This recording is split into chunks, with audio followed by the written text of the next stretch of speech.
As the debatable Pablo Picasso quote goes, good artists copy, great artists steal.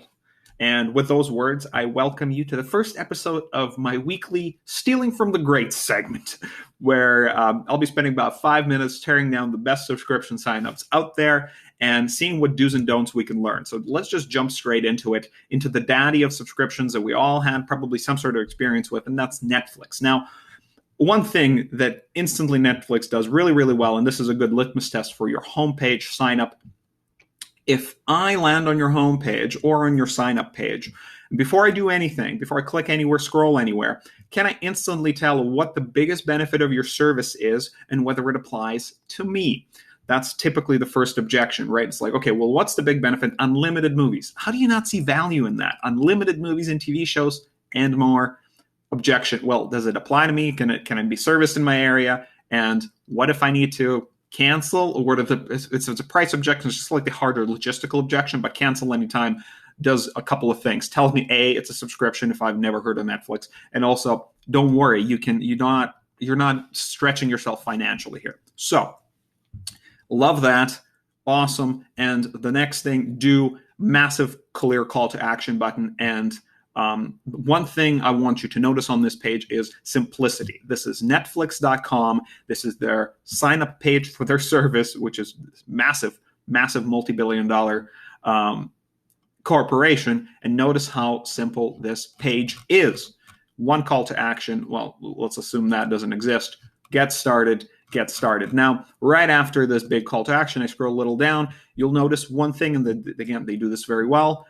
Feature and benefit. Feature of watch on X, Y, Z, X, all the devices you already have. The benefit is you don't need a new device. I wish they kind of said that. You just watch it on whatever you want on your TV. Great. Again, benefit, watch offline. Feature, download episodes. Watch anywhere. So a technical feature of TV shows on your phone, tablet, laptop. Benefit, watch everywhere. And just look at the simplicity of this page and these 4 sentences. Now, in the 80s, people criticized Steve Jobs for paying $100,000 for a logo for the next computer. Now, I promise you that Netflix probably spent $100,000 on these 4 sentences, about $25K a pop. After all the copy editors and all the meetings with the exec and with research agencies and all the split tests and A/B tests, they figured out, hey, here's what it is, and here's what these 4 simple sentences can do for us. Now, that's a do. Stay simple and stay concise, but display feature and benefit for all of your kind of core covered benefits for your service. 3 or 4, whatever. Now, the downside here is after you do that process, after you rinse and repeat and figure out your 3 sentences, you've lost your brand identity. I do wish that Netflix had a little more just attitude in their copy. So that's one thing. That's a don't. Don't lose your brand identity. That's what people want to know your story. People want to know who you are. If you are a person, what kind of person are you, and would I want to hang out with you?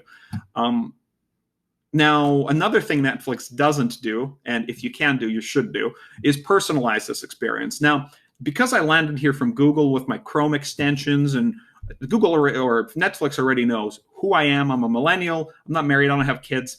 I don't really need to see this. What they could have said, they could have personalized the experience and said, hey, Netflix and chill got more millennials laid than Dolce & Gabbana. I would have found that funny, and I probably would have liked their brand more as a result. Awesome. So the point is, if you can personalize to the target audience, you should personalize.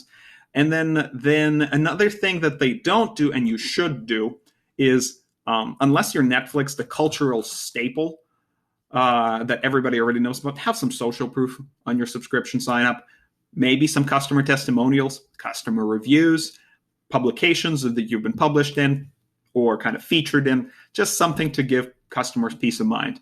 Now, notice the biggest do from this page. Notice that this doesn't talk about price. This doesn't talk about purchase or pay now. This is a first impression. Netflix understands this concept.